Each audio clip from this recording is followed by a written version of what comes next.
coast to coast, we're all about engagement. I'm Ken Lemon, WSOC TV, Charlotte. We're all about encouragement and collaboration. I'm Alexis Rogers, an anchor at Wish TV in Indianapolis. We're here to be a resource to Black TV, radio, and podcast professionals in the organization. I'm Eric Sellers, an associate producer with ESPN. Providing a safe space to discuss challenges in our industries. I'm Jennifer Moore, KHOU 11 News, Dayside Executive Producer in Houston. We're dedicated to making sure our newsrooms are diverse and inclusive. I'm Darius Johnson, a reporter and fill-in anchor at KUSA TV in Denver. Keeping you in the loop and answering your questions. I'm Malcolm Johnson, a producer at Fox 49 in Philadelphia. Offering training, career, and advancement opportunities to our members. I'm Sharice Gibson. Advocating for Black journalists and media professionals. I'm Cameron Riddle, reporter and talk show host in Indianapolis. Championing diversity in newsrooms across the country. I'm Charmaine Nero with KARE 11 in Minneapolis. Uniting journalists and media professionals. We're here for you. I'm Scoop Jefferson, Emmy Award-winning reporter, WFAA Television, Dallas-Fort Worth. We're the new. We are the new. NABJ Broadcast Task Force.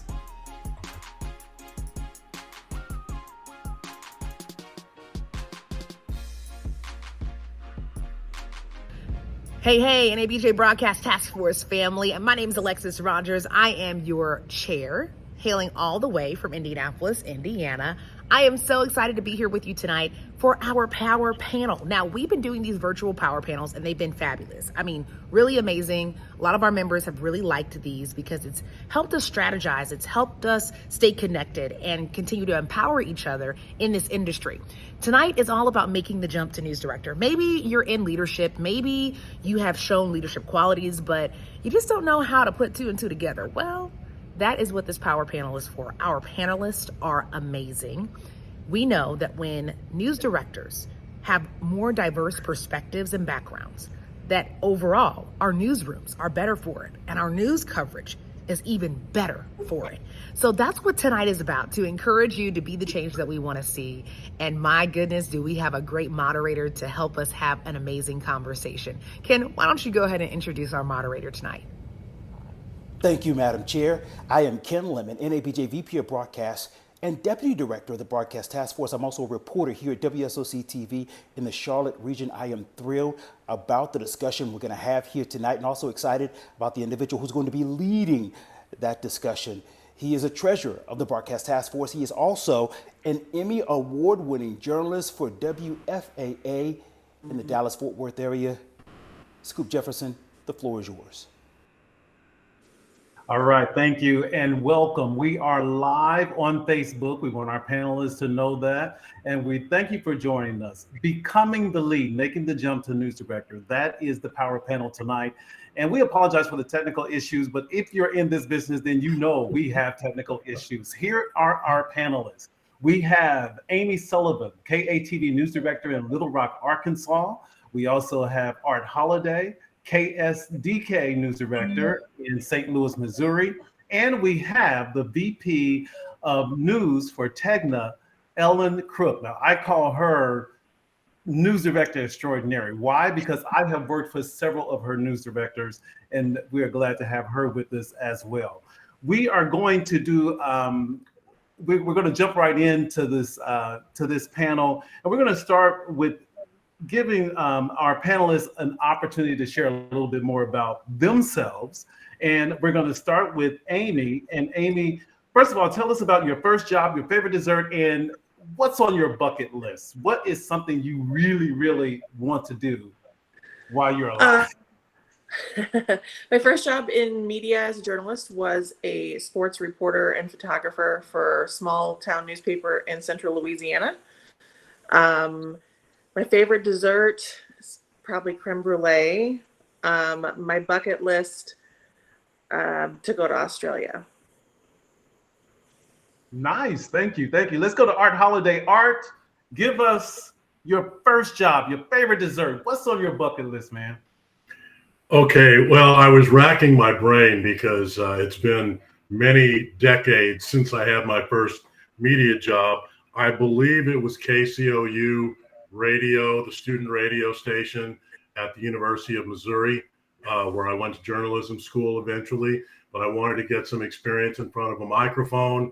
And that seemed like, being a DJ was part of my master plan. Dessert, cherry cobbler, cherry pie, anything with cherries. And bucket list. I have a music documentary I've been working on since 2005. And when I turned the page on my news director career, I want to drag that music documentary project across the finish line. Okay, you know what? I'm going to be on the lookout for that. I'm going to be on the lookout for it, whether it be on YouTube, the Learning Channel, wherever it's going to be. I want to see that. Let's jump right into our topics for today. And we want people who have questions. If you have questions, you can put that in the chat. We'll try to get to those as well. Let's start with, no, I'm sorry. You know what? I forgot Ellen. Ellen, I'm sorry. I'm looking at my syllabus. What was your first job? Okay. Now, I must confess, I did see the cheat sheet. I know about the donuts, but tell us about those donuts and your bucket list. Sure. My first job was as a production assistant at WTEN in Albany, and I would work overnight and just any shift that I could get my hands on. My favorite dessert is Five Daughters Donuts. If you're in Atlanta, anywhere in Atlanta, it's great. My daughters give them to me for my birthday every year. And my bucket list, besides being able to produce Art's documentary, which is going to get on, I know it. I told him that, is to travel to the Netherlands to see the tulip fields. But I don't know if I can get my husband to want to go there. Yeah, you got to do something more than tulips to get him to go. I know. Well, Ellen, while we got you, let's talk about the day-to-day realities of being a news director. What do you want people to know? They're trying to get into that position, the realities from day to day. What do you say? Yeah. The realities from day to day are so difficult and also so rewarding. Many times people move into that role from being an executive producer or an assistant news director. And we're opening it up much more lately to also reporters, really seasoned, experienced reporters and anchors like Art Holiday on here. The day-to-day, what we spend so much time on, which is so wonderful, is people, relations with people. This job is 99.9% about people. It's about... Say that again. It is 99.9% about people. The greatest news directors are people who can inspire, who can lead a team. You don't have to be the smartest person in the room. God knows I never was. You have to be someone that people want to follow, that can communicate a clear vision. And so much now, our newsrooms, our journalists are going through so much. We also really look for empathy, people who understand and care about their staff. Those are the things that you really spend the time on. People get worried about, well, I don't know budgeting and I don't know how to do, contracts. Or that's the least, that's like a minutia of what you do. If you can relate to people and inspire people, if you can show empathy and be inclusive and bring your newsroom together to follow one direct focus, that's when you can be successful. Amy, day to day, are your days the same, different? Amy, how does your day shape up? If I could have a day that was the same every day, that would be great. That's never going to happen. A lot of time lately for a lot of news directors is spent recruiting. So I guess it is finding people. It is being strategic with that, being flexible with that, and helping your staff understand that maybe right now they have to do a little bit more because we have less, but you're working on fixing that. So a lot of calming of nerves and being a therapist and all the things that we don't go to school for. Wow. Art, day to day, what's your day to day like, man? Whenever people ask me that question, my stock response is there's the 5 or 10 things that are on my calendar, and then there's the 25 things that happen that I couldn't possibly have planned for. Sometimes that originates from the people that I supervise. It may originate with my direct supervisor, our director of content, who may come up with 2 or 4 or 6 things for me to do. So there is no such thing as a typical day. Every day is its own adventure. And as someone who's only been doing this for 2 years, I still am doing some things for the first time 2 years into the job. I try to rise to the challenge every day. I think what Ellen said earlier about people skills, being a news director is mostly psychology and problem solving. And that takes up like 99.9% of your time. You're either trying to motivate people, you're trying to sometimes help people get to another level or another position. Sometimes you're just a sounding board, letting people vent so that the volcano doesn't explode in 2 weeks. So every day is its own challenge. Yeah, Ellen, is there a strategy to climbing that ladder to news director? You mentioned earlier that there are several paths, and now those paths have been broadened to get to the news director. Because typically, I think years ago, we would go from executive producer to assistant news director to news director, but you've seen that change, right? Yes, and particularly over the past several years, and our desire to have more inclusivity in our newsrooms, to have better representation at the top level. We are really looking at a different way of who should be news directors. And it's not just the person who's been assistant news director, that it can be, longtime reporters, or not even long time, but reporters who really understand a market and understand their station. It can be anchors, longtime anchors who want to move into that role. It can be someone that maybe hasn't had that path of assistant news director. Maybe they were an extraordinary producer in a larger market, but want to go to a smaller market and be a news director. Those are some of the best news directors that we're seeing. And, one of the things we're doing at Tegna is we have a program called the News Leadership Forum, where we're bringing people in who don't have the traditional background, but want to be a news director. And over an 8-month period, by the end of it, they're ready.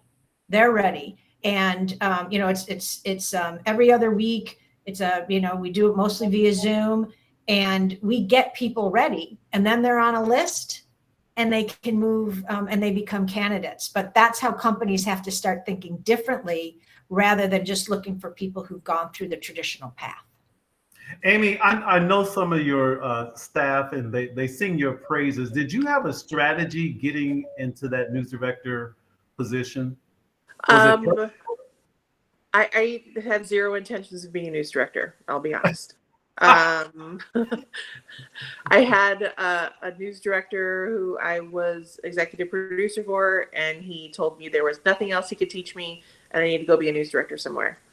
And I kind of argued a little bit, but I ended up being a news director. But I think the biggest thing is understanding that you don't know everything, and that you need to find people to bring in around you that do know more than you, so that they can execute your vision. Yeah. Art, you earned a lot of respect in our industry over the years. Did you plan on being in this role at all? And what was your strategy, if so? Well, yes and no. And so let me explain. The yes part of the answer is that a couple of decades ago, it was a potential bucket list item that I might want to be a news director one day, because I recognize the importance of that role.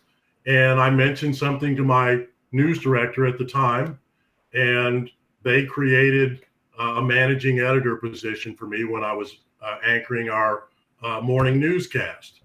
And so I got to go to a lot of meetings. And once I got to, it was kind of like going to Oz, once you peek behind the curtain, you're disillusioned. Because I saw my news director going from meeting to meeting to meeting to meeting. And I'm like, well, that doesn't seem very interesting. And so I really kind of put that away for a long time.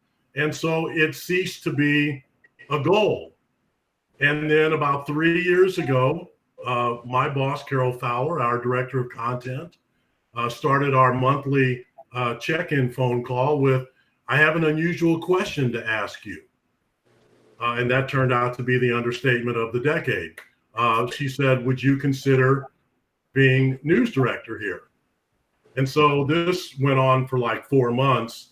And I really agonized over the decision, in part because for one of the rare times in my career, I was genuinely happy with everything. I wasn't complaining about anything. I was doing a radio show with my former co-anchor of 22 years. I was anchoring our 4 p.m. with a woman that has been my coworker for over 30 years. And I was home at 5 o'clock every night, and my wife was happy.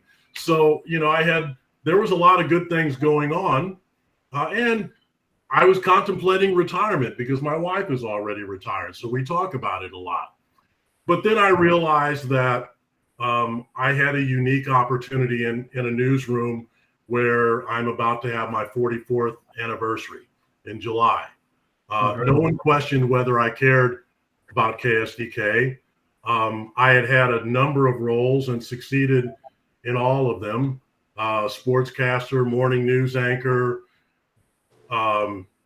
MSJ 30 years into my career, and then our storyteller unit, and now news director. So I don't think that was a typical path, if there is such a thing.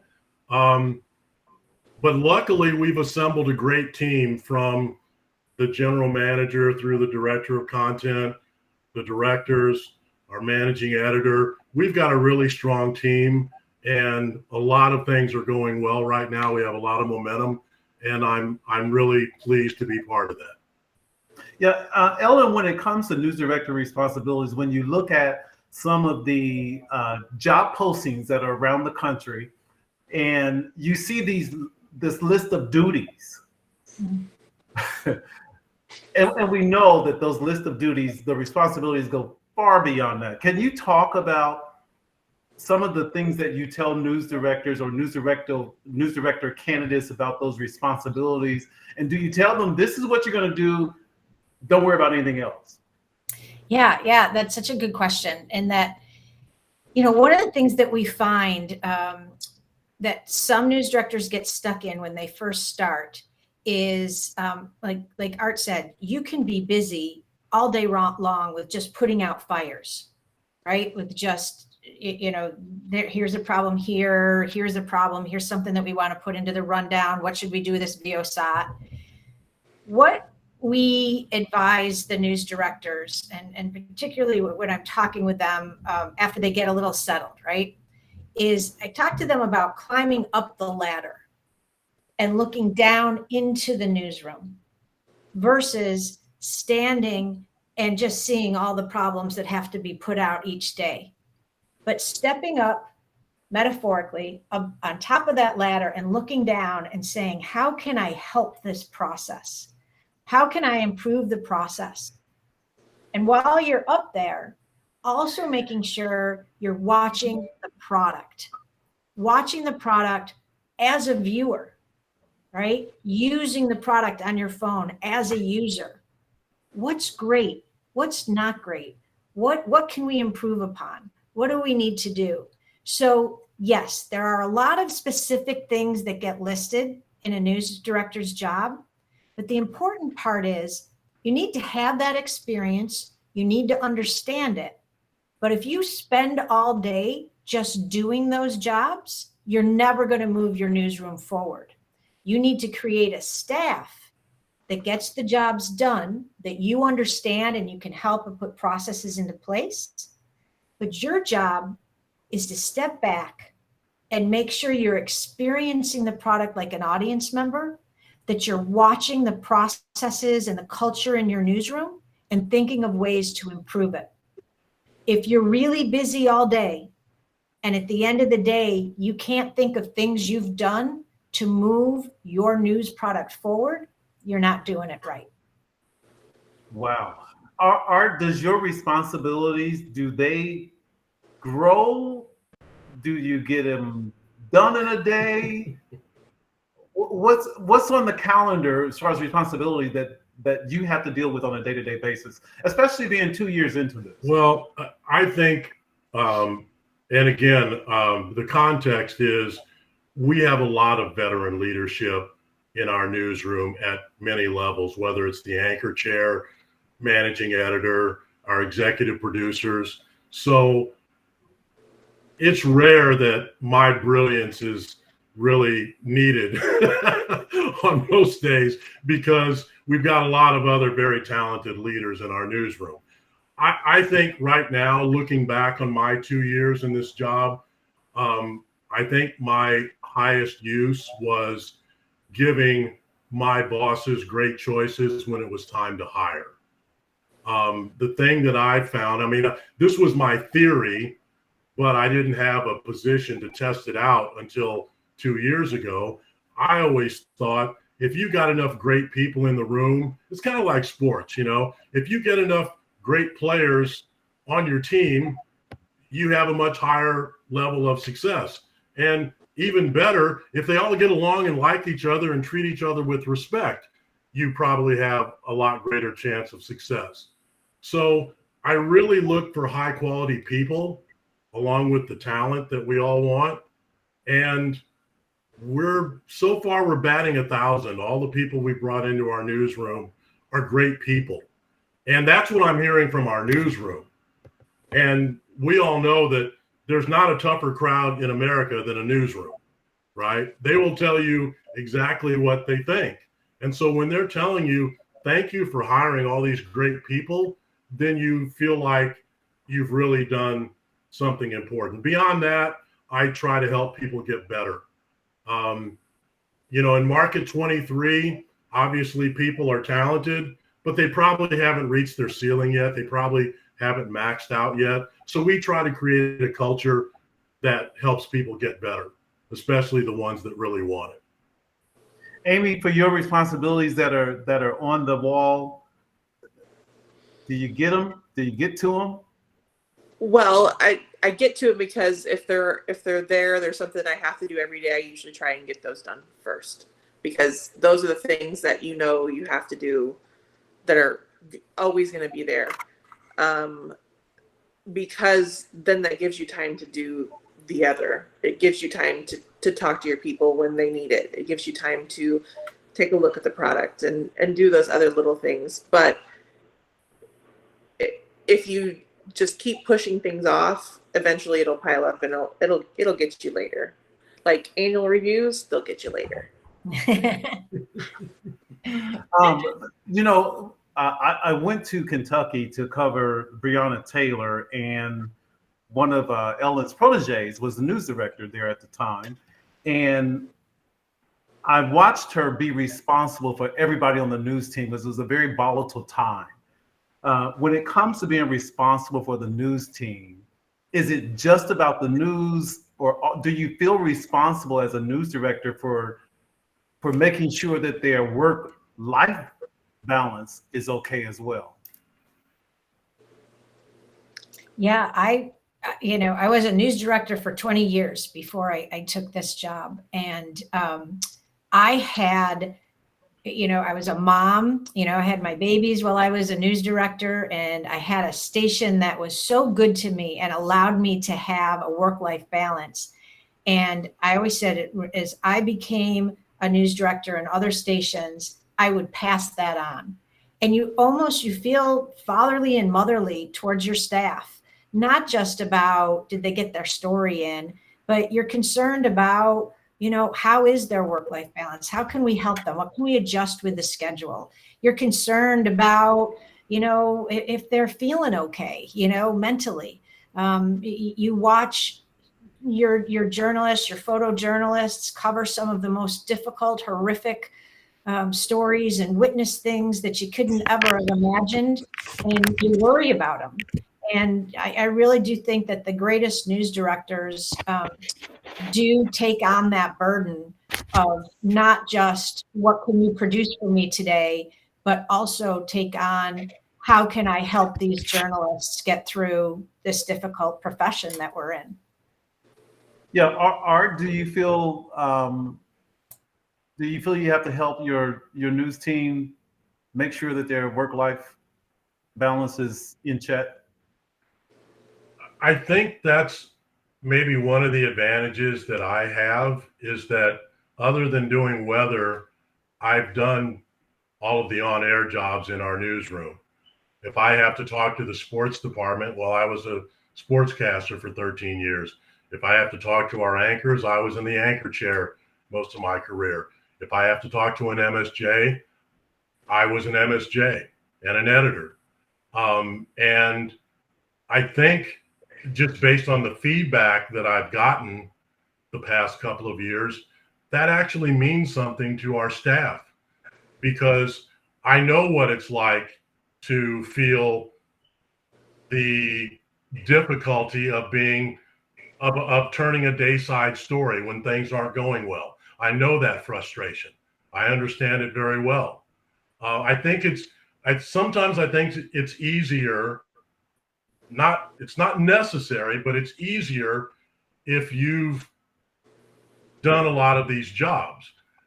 But that's not necessarily the typical path either. It just happened to be my path. But absolutely, we need to pay attention to how our people are doing, especially the ones in the field. At KSTK, we just formed a crew safety committee that's going to meet for the first time on, I think, next Wednesday, and have an ongoing conversation about the safety of our crews in the field. I get it because I've been out in the field. Unfortunately, a lot of people in the newsroom who are making decisions have never been in the field, and there are things they don't know. I don't have that problem because I know what it's like to worry about making slot.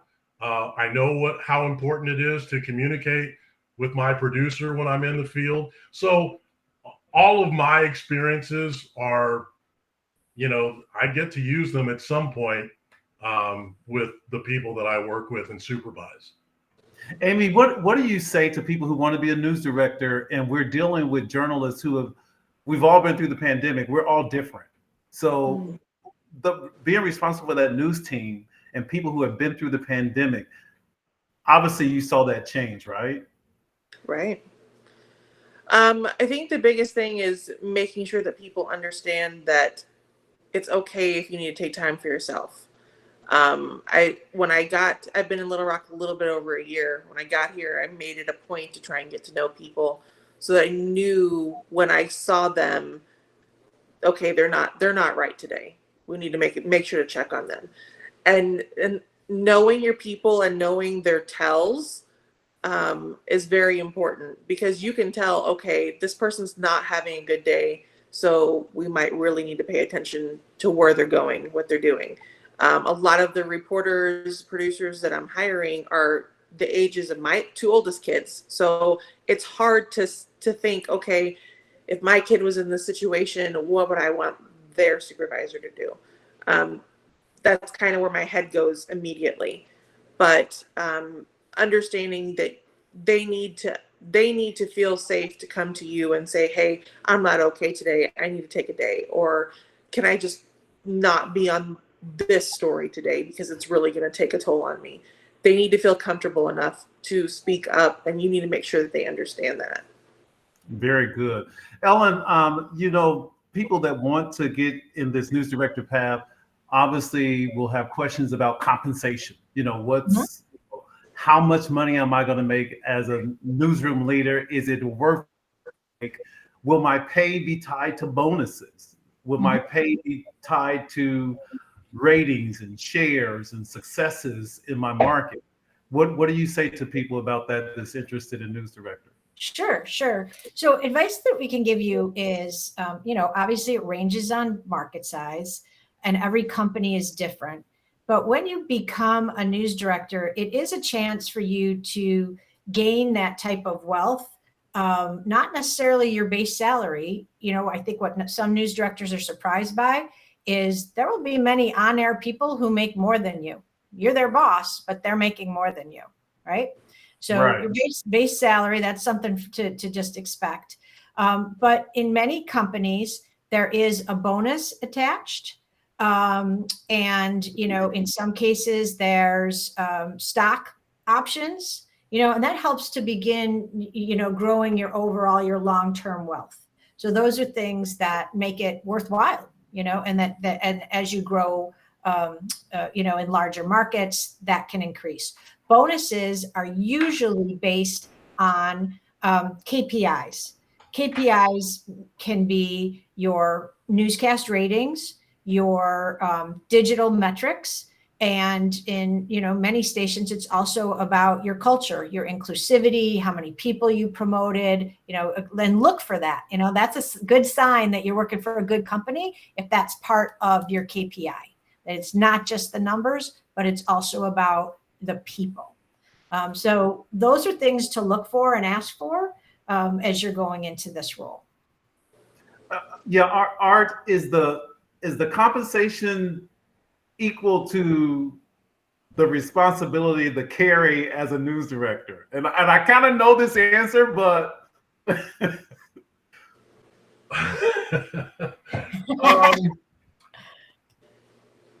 I'm fine with my compensation right now. I was part of a morning team that had a lot of success. And, was my salary higher then? Yes. But I think in my case, and that's really the only person I can really address in this, the context of this question, would I take a raise? Absolutely. But I'm fine with the compensation.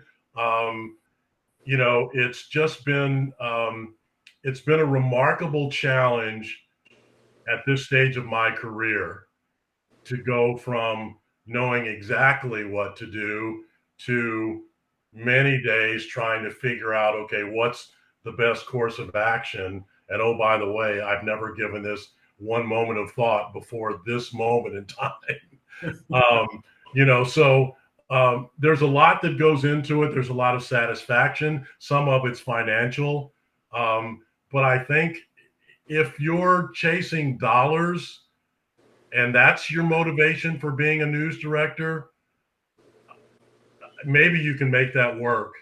But I think you really have to care about people. You've got to care about your community.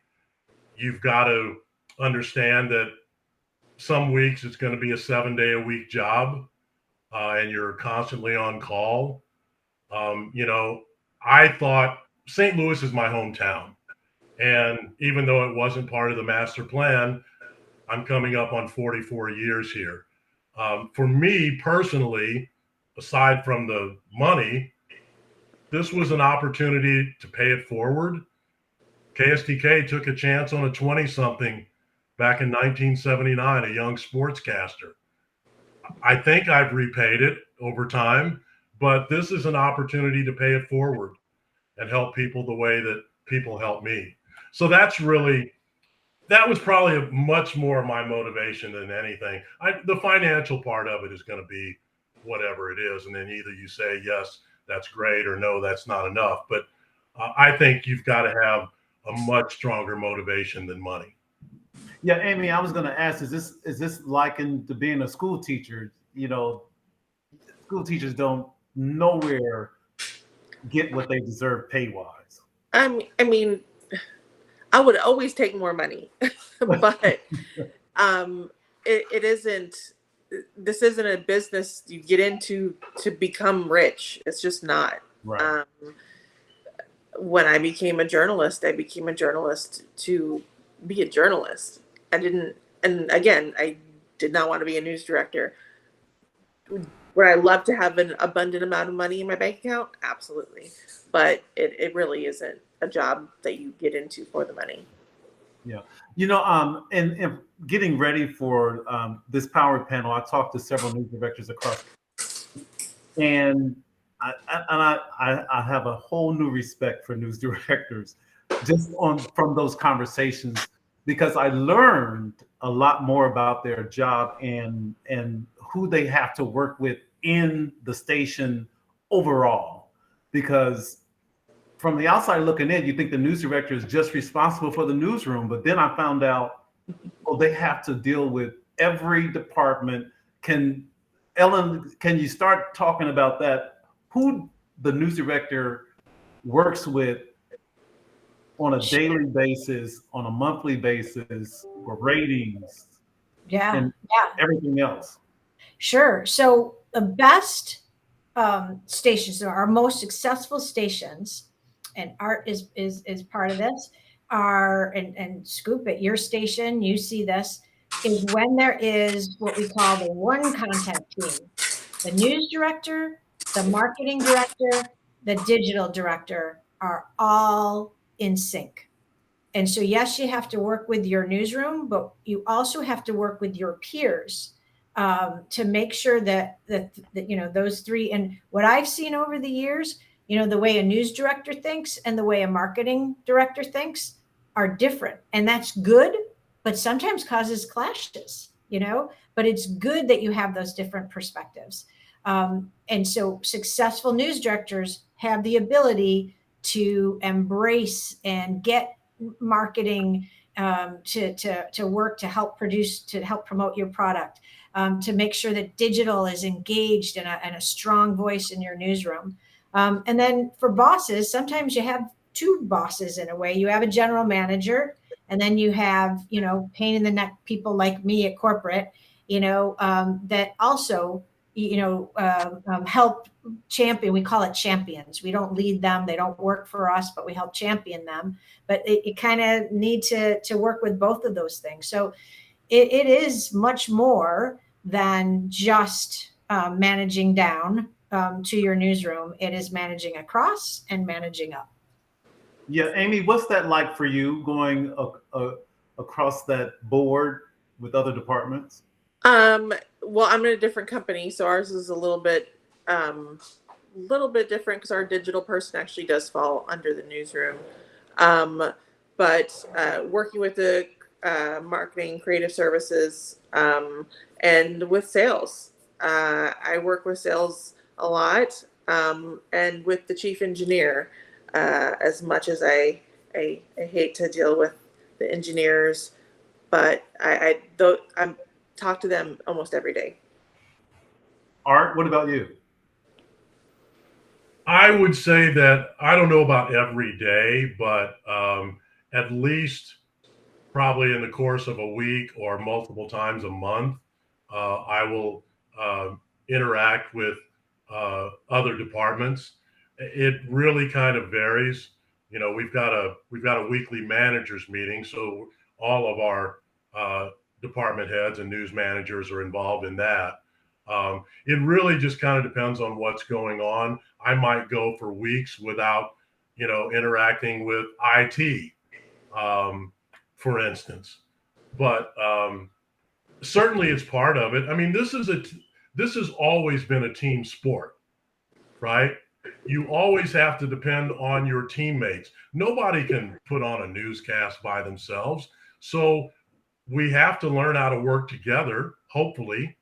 And one of the coolest things about TV news is that you're surrounded by really smart people, and they're usually pretty good at their job, and you should be pretty good at your job. And I think the successful stations have the most people that are on the same page, and that's kind of what a lot of times that's a key ingredient in success. It's not the whole thing, but it's part of it. If you can get everybody working together and pulling in the same direction, Doesn't mean everybody agrees all the time, but they understand the greater good. And, so that's, to me, that's one of the main ingredients of a successful newsroom. Yeah, Ellen, right now we have a question from the audience. The question is, what are the biggest hurdles facing news directors right now in our business? And while you're answering that question, Ellen, you're trying to fill positions for news directors right now. Yes. And so with those hurdles and what you're looking for, what type of candidates, talk about that. Sure. So if we haven't scared you away, those who are listening from taking this job on, it really is an awesome job, and it is very rewarding. But yeah, we have openings, and so email me, ecrook@tegna. Atlanta is looking for, Austin, Hartford, New Orleans, Scranton, and Davenport, Iowa. But Atlanta and New Orleans, we have some incredible markets open right now. And we have several candidates. Many of them are far along in the process. But the biggest hurdle I hear from news directors right now is recruiting and retaining. Recruiting and retaining. Getting people to come. And if you're going to be a news director in a small market, students aren't coming out of college thinking about working in a local TV newsroom, right? And so it's much harder to recruit out of college. And because of that, the number of people for the middle markets and the top markets, it's totally shifted. We have people working in top 10 markets with the type of experience, with the least amount of experience than they've ever had before. And being on the RTDNA board, that is industry-wide, right? So it's recruiting and then retaining, making them, it used to be where people would come in, wonderful like art and serve their community for 40 years and be part of a newsroom for 40 years. It's a different generation, and good for them. They want to move quickly. They're taking different opportunities around the country.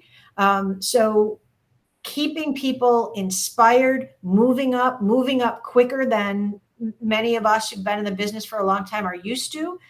They expect that. And so how do you create that culture where they're feeling appreciated? They feel like they have a good career path ahead of them. Those are by far the biggest challenges that I hear about every day. Okay, let's go to one of our recorded questions. Because the news director job, it flows in both directions. So let's go to one of the recorded questions. And when we, after the question, Amy, if you could respond to it first, and then we'll go to Art to respond to the same question. Hi there.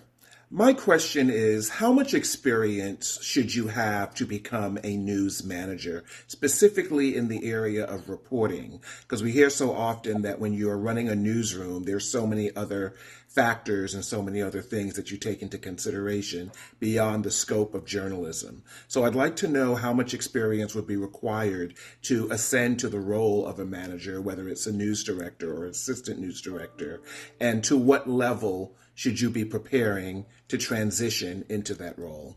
Thank you. Okay, so I'm kind of glad you picked me for this because I would say there really isn't. You kind of need to have some life experience. I had been working in TV for 6 years before I became a manager, or 6 years before I became a news director. But I had experience in managing when I was in the military. I had experience in managing in a career that I did briefly before it came into journalism. So moving into management was something that kind of came a little bit more natural because I'd already done it. So my background in news wasn't as high. I understood the people aspect.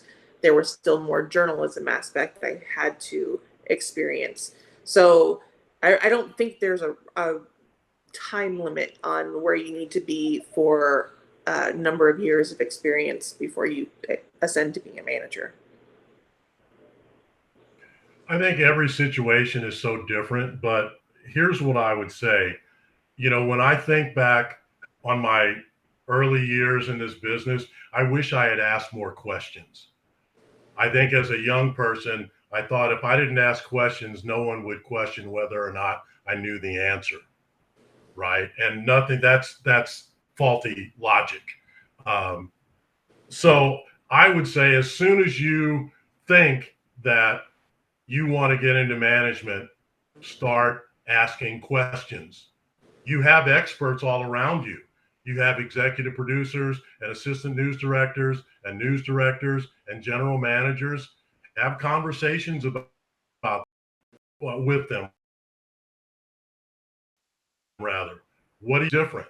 How can I go from where I am now and get into management and eventually be a news director? So as soon as you know that's what your thought process is, then come up with an intentional plan to gather information, find out what your company's all about, because different companies have different opportunities. Certainly within Tegna, there's a lot of opportunities for leadership training. So sometimes that stuff isn't going to come and find you. You've got to make the effort and reach out and ask questions. And that can be a big part of your intentional plan. Okay, we have an audience question from executive producer Paris Carter in New York. She asks, how do you turn around a newsroom with a toxic work culture or failing ratings? Ellen, you want to take that one?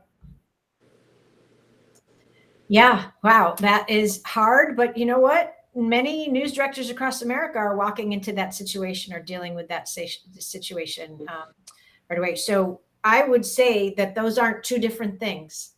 A toxic culture, it's rare that you're going to have a successful ratings. So culture comes first. You have to adjust the culture. You've got to make sure people are on the same page, people feel respected, people are all working towards the same thing. And that helps with the ratings. Listen, if there was a simple formula to say, this is what you need to do to fix ratings, it is, like Art said, it's a mystery that you're always trying to figure out every day what it can be. But I've also learned from the director of content that Art works with, Carol Fowler, that if you make it too complicated, it's rare you're going to see success. That it's also about a simple, clear path that everybody in your station understands, getting everybody on the same page and moving forward so that your audience understands what you stand for and what you're trying to do for your community. So, there isn't a simple answer to such a difficult thing, a toxic workplace and, failing ratings. But I would say the one thing that I would know for sure is the order in which you need to fix that. And number one is fix the culture. Fix the culture. Okay, we have another recorded question. Let's go with that recorded question. And Art, if you can jump on the answer to this one. Hi, I'm Walter Smith Randolph, NABJ's treasurer and investigative editor at Connecticut Public Broadcasting. So I'm in my first management position. I oversee a team of 5 investigative reporters. And so my question is, what are some effective tips to manage people who like to challenge authority? They're investigative reporters, so they're always questioning. And also, second part of that question is, how do you manage people who may think that they're smarter than you, but you're their boss?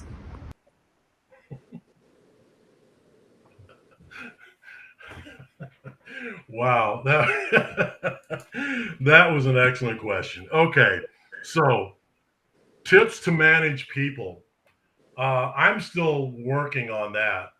I've learned a lot in my 68 years, but I don't know everything. Honestly, when I came into this job, I came in with a lot of humility. I knew enough about the job and the challenge ahead to know that I wasn't going to be the smartest person in the room. I've worked with people like that, and they are rarely the smartest person in the room, even though they think they are. I want to be surrounded by smart people.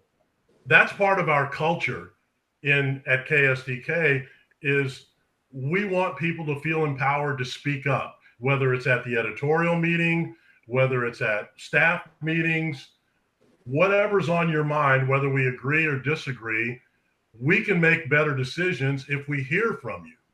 So that's part of managing people is your culture of empowering them to speak up. Managing smarter people, I want to manage smarter people. Now, I don't want to manage smarter people that are jerks, but I want to work with smart people. I love working with smart people. That's been one of the perks of the job. You know, I'll ask a question there, or to jump off of that. Don Hewitt, who is the producer of 60 Minutes, was the producer of 60 Minutes. He's passed away, but he wrote a book called Tell Me a Story. And he talks about, he's basically the news director of 60 Minutes, right? So imagine having to tell Mike Wallace where he needed to cut his stories, right? And he explains to news leaders, don't try and be smarter than your reporter.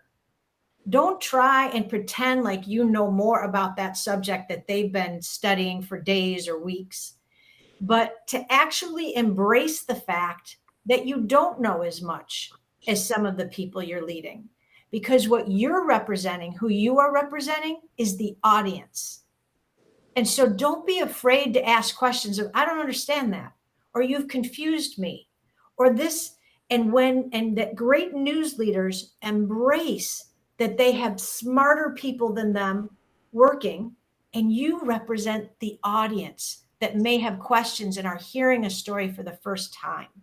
So that's just something that's always stuck with me. It's a great book.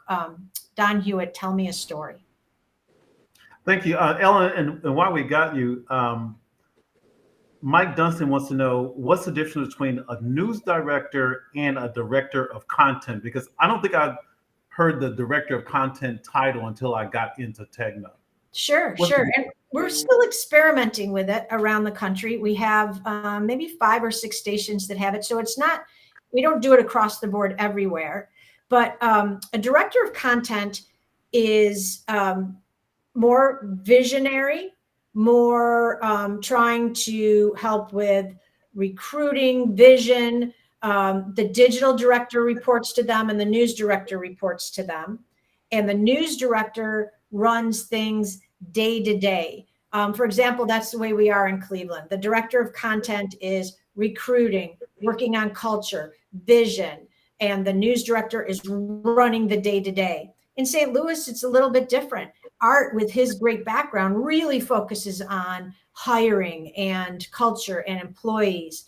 And Carol, who's director of content, has a tremendous digital background. And so she's working on ratings and metrics and digital metrics. So it's different in each place. But the most important thing is that this is such a gosh darn hard job that finding the one unicorn that can do everything is pretty impossible. And so we've experimented this way of, what if you brought 2 people together in a way that could actually see more success for a station?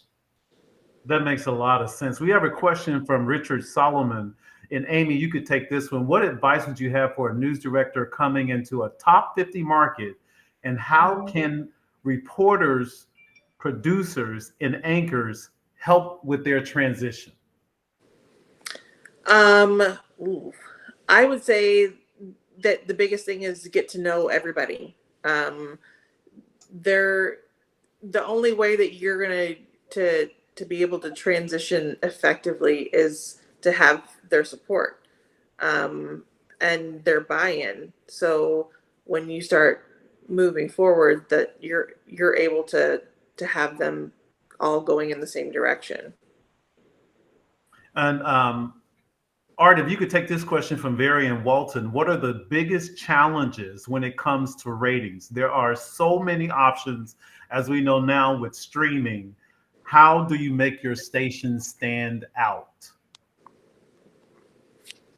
Well, I mean, that's that's the question that we asked at KSDK 3.5 years ago when Carol Fowler came in to run our news operation, because we weren't winning much of anything then. Otherwise, why would you make a change? You usually make changes when you're not winning. So she came in and listened to everybody, including me. What's wrong? What do we need to fix? What are some of the historical problems that are holding us back? And then that became part of the planning for the culture. And then you start weeding out toxic personalities, replacing them with people with great talent, but who also enjoy collaborating. And then this sounds very simplistic, but I think it's true. Just do a great job covering the news.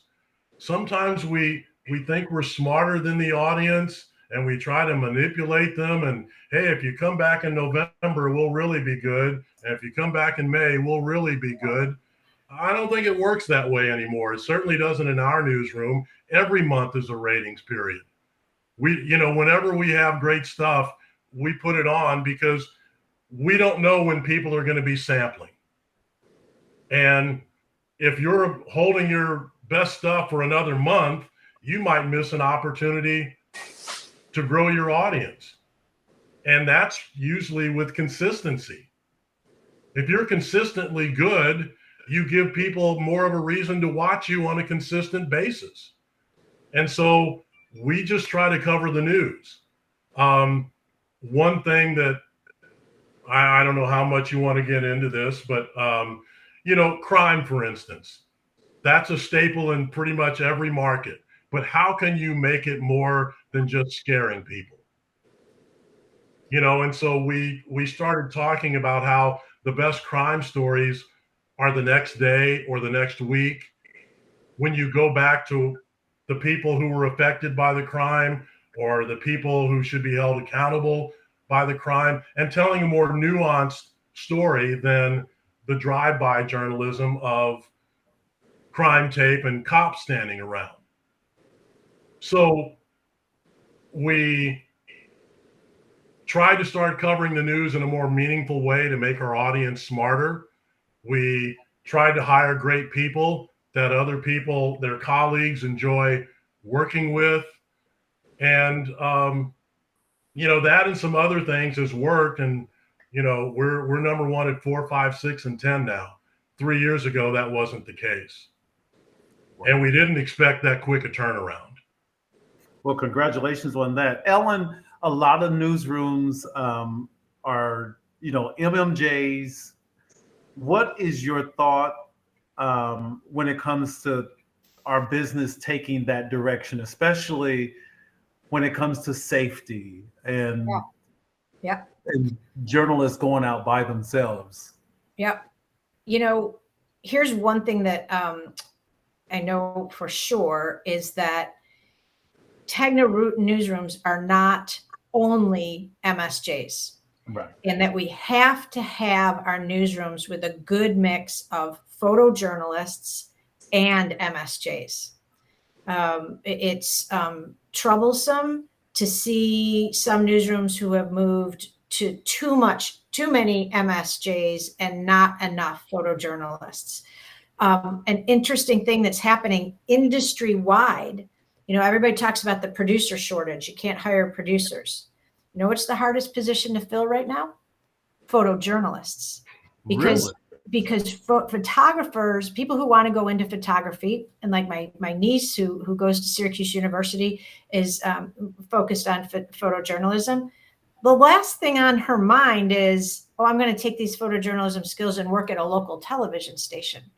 She can work for hospitals who have their own units or digital units or cool, programs. Everybody needs these photojournalists now. So it is one of the things that I worry about the most for our industry is that we are losing photojournalists in our industry of local news. So to answer that question is we have to build up training, just like we're doing, like many companies are doing with producers, getting more photojournalists into our newsroom. We, safety, and one of the things that we have, and that being on the RTDNA board that we push out, is there should not be journalists doing live shots by themselves when they are unable to be aware of their surrounding. There must be two people, unless you're in a building, like at a press conference or something like that. You're not outside or in a controlled area. If you're in your house and you're doing a live shot, that's safe. But we believe that, and we really believe that should be spread across. So does RTDNA. Safety, number one thing, that's part of the culture. MSJs, listen, students are coming out of high school knowing how to shoot and edit. So That's we true. believe that a journalist in 2023 should know how to shoot and edit, right? But that doesn't mean we should be eliminating or minimizing our photojournalists. I'm married to an NPPA photojournalist. I believe in that. That's what makes our storytelling great. We absolutely have to have both. Okay, let's go to recorded question before we wrap up, because we're getting at the end of our time. Let's listen to this recorded question.